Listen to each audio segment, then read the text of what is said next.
জসিম, দেখো তো, পাশের বাড়ির মায়া আবার নতুন শাড়ি কিনেছে। আরে রিনা, অন্যের জিনিস দেখে হিংসা করলে নিজের মনটাই তো খারাপ হবে। আহা, সুখ আর আনন্দ সবসময় মায়ার ঘরেই কেন আসে? রিনা, তুমি সবসময় এত রাগ করো কেন? এসো না, খুশি হই সবাই মিলে।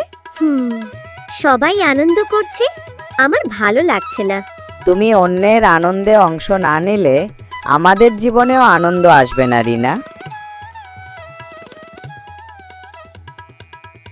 মেয়ে, এত হিংসা করো না, অন্যের সুখ দেখে খুশি হও, তাহলেই দেখবে তুমিও সুখী হবে।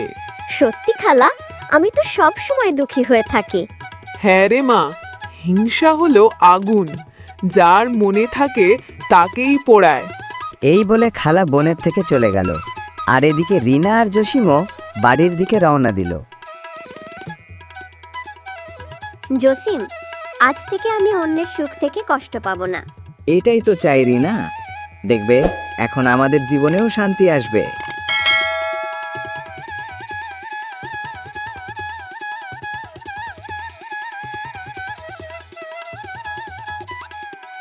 তোমাদের সুখেই আমার সুখ।